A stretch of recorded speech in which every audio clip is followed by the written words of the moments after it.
Hi, my name is Lynette Manning. My Instagram handle is @LynetteLaughs. Mike Hanson. My handle's @CousinMike22 on all social media and OnlyFans. Todd Royce @ToddRoyce XXL.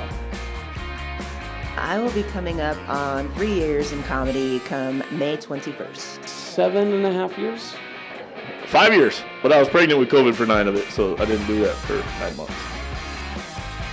Best night in comedy was probably the Kill Tony in Portland, Oregon. I got randomly drawn, and then I got a golden ticket from it, and that literally made me commit to doing stand-up comedy as close to full-time as I possibly could.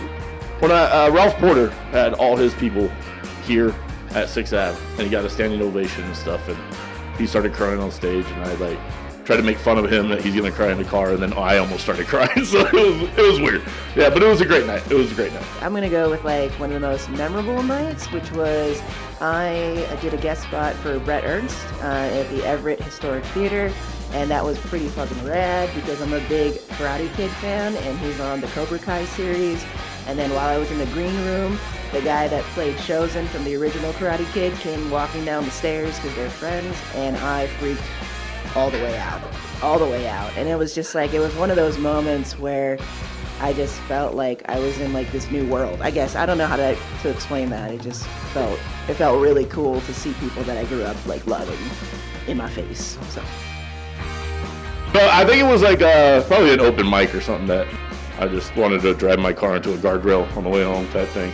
No one likes me. Why am I doing this? I'm not funny. It's weird. I was just thinking about this one. I just answered this question yesterday, and now I can't remember what it is. All I'm thinking of was Monica Nevi's answer, but I can't give Monica Nevi's answer. I think that there's better ones than this, but I'll say it was at an Elks Lodge. The microphone kept cutting out, and then they finally brought me a new microphone, and then that one kept cutting out, and then the third one just didn't have batteries in it, and then the fourth one just flat out broke. I mean, we literally went through 5 microphones in one set. I think I made a joke about this. I did a little show in a little bar in Algona, Washington, and nobody in there was paying attention to me, and that made me really sad.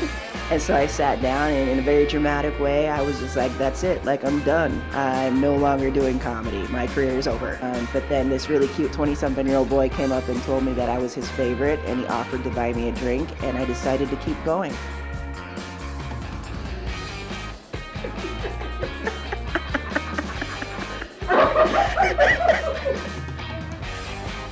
Not to get canceled probably first. I don't know. I don't have goals. Look at me. I don't have goals. I'm starting to do more headlining sets, and so I'd like to start booking more of those. Also, just writing-wise, I'd like to elevate what I'm doing, have my jokes be funny, but also just have some meat behind it that people will resonate more with, I guess, and kind of be more vulnerable with the things I talk about. There's a lot of things I not refuse, but I try to avoid before, and I don't know why. So I'm trying to break out of that comfort zone and start writing about things that mean stuff to me on a personal level. I want to be doing it full-time comfortably. I've been doing stand-up pretty much full-time, and it's been very rocky, which I guess that's kind of the whole thing. At best, you get to a rocky standpoint. I would like to be able to do it full-time. Cut back on the carbs a little bit. It doesn't hurt to work out every once in a while.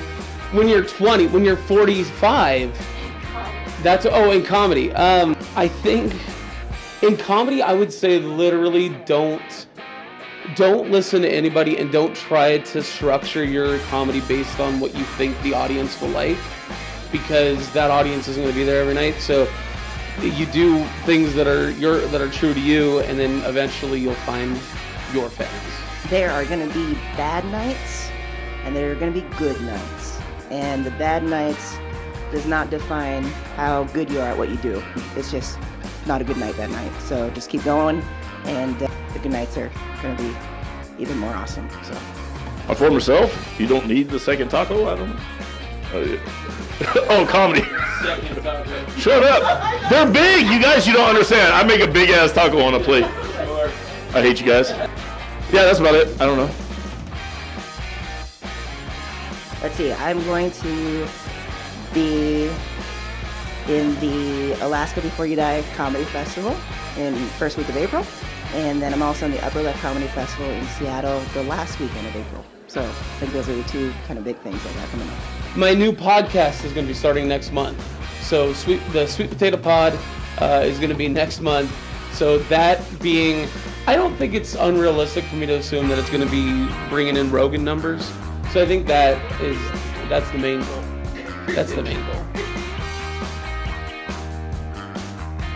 Sweet Potato Pod coming soon.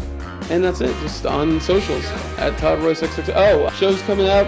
We're doing Dallas, Biloxi, Mississippi, New Orleans. That's all in May, and then a bunch of stuff in Vegas in April. And yeah, that's pretty much it. My OnlyFans, no, just at Cousin Mike 22, just whatever. Oh, I booked Top Gun the third Wednesday of the month. That's a few off, and then I booked Cold Street Brewery in Enumclaw the first Wednesday of the month.